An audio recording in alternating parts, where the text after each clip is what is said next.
peculiar and horrific matrices of human history that there's ever been. And so we were coming out of this and we were getting toward the Enlightenment, toward the Renaissance, but we hadn't got there yet. You know, there was still a bunch of breathtaking ignorance that we had to undergo. And all of that oppression and control really came from certain hierarchical structures that tried to interject themselves into people's lives and tell them what to do.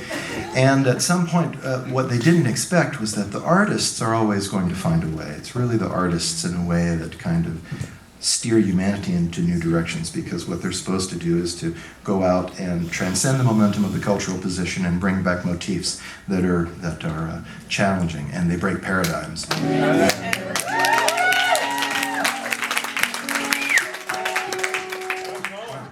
I just made that up.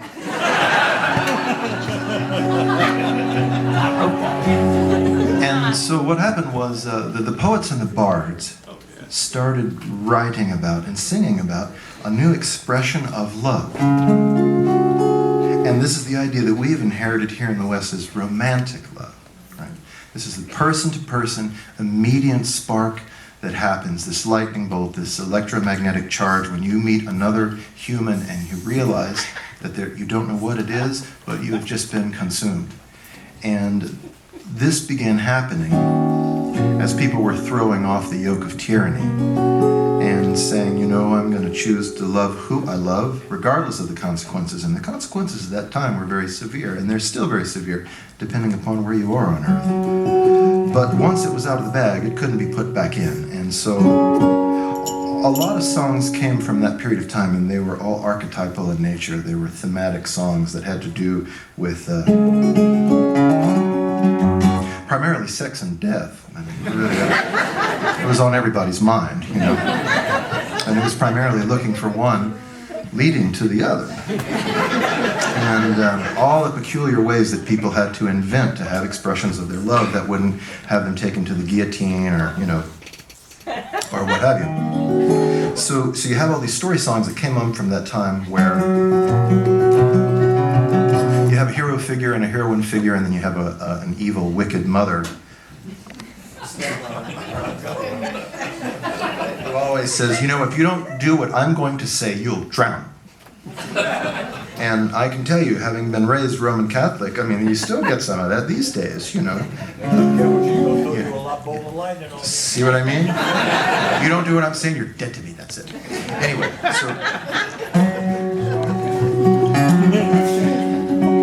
so this is a story about young Willie, and young Willie, he starts doubting his true love, and so he gets on his horse in the middle of the night and he rides off. But before he leaves, his mother says, you know, if you go without my leave, you're going to drown. And he says, that's all right. So he jumps on the horse and he rides off into the distance.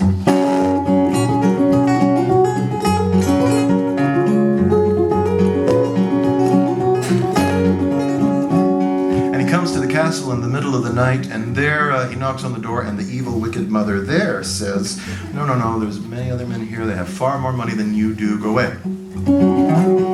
So he does.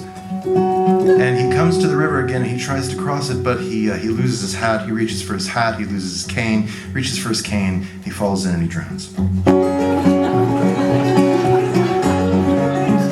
But just at that very moment, his true love wakes up in the middle of the night having this terrible premonition and says, Mommy, Mommy, Mommy. And she says, no, don't worry. He was just here. He was going back home. You'll see him tomorrow. Everything's fine. So she jumps on her horse and rides out into the night and into the wind and rain. For, you know, at that time, the night was dark and full of terrors. And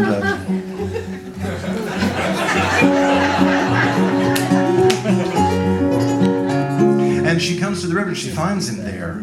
And she hurls herself in. She drowns herself. And it's a cheery little number called The Drowned Lovers.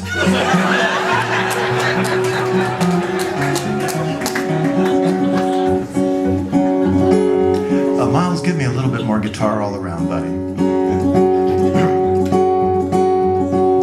Well, he sits in his stable door in his comb and his coal black steed, doubting on for Margaret's love.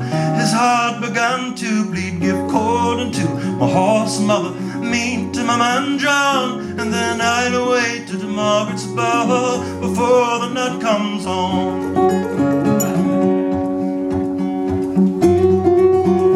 Well, now stay at home with me, little Willie, stay home with me, or the deepest part of Clyde water. Drowning you shall be the good steed that I ride upon. Cost me thrice 30 pounds, I'll but trust in his swift feet to take me safe and sound.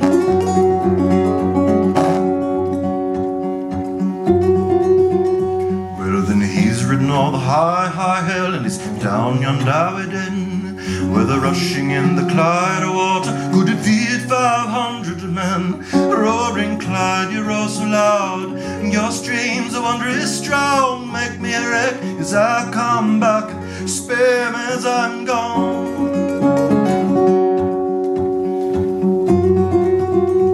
Well, then at last he's come to Margaret's bar, and he's twirled a low on the pin, saying, rise up, you may, Margaret, rise up and let me in. Well, who is this at my bower door, calling my Margaret's name? It's only a first love little William, and there's not come to your home.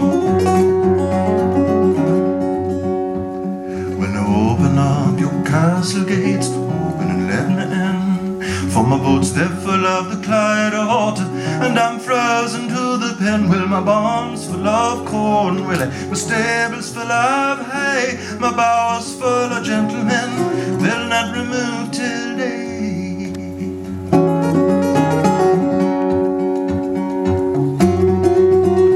Well, then it's fare thee well, you may, Margaret, fare thee well and adieu, for I have won my mother's cause, coming this night to you. Then he's ridden all the high, high hill, down yonder Aberdeen, where they're rushing in the Clyde water, took Willie's king from him.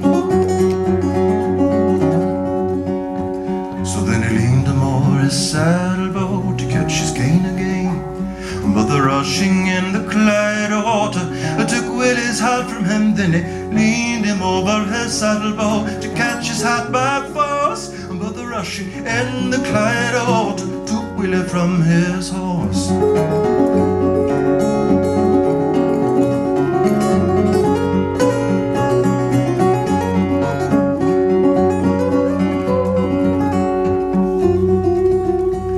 So the very first hour the young man sank into the pot so deep, up and awoke the me Margaret out from her drowsy sleep. Come here, my mother dear, read my dreary dream.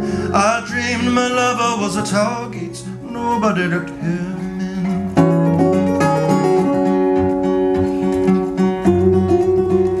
Well, then lie down, you may, Margaret, lie down and take your rest, for since your lover was at our gates, it's but 2 quarters past. Then nimbly a rush she up, went down to the river's brim, and the louder that the lady cried, the louder blew the wind.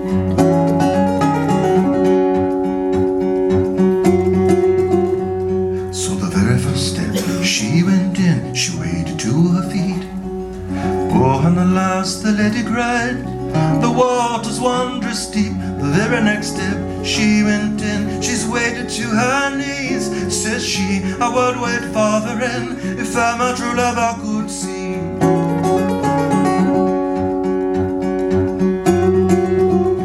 And then the very last step that she went in, she's waded to her chin. In the deepest part of Clyde water, she found sweet William and saying, you've had a cruel mother, Willie, I've had another, and now we'll sleep in Clyde water, like sister and like brother.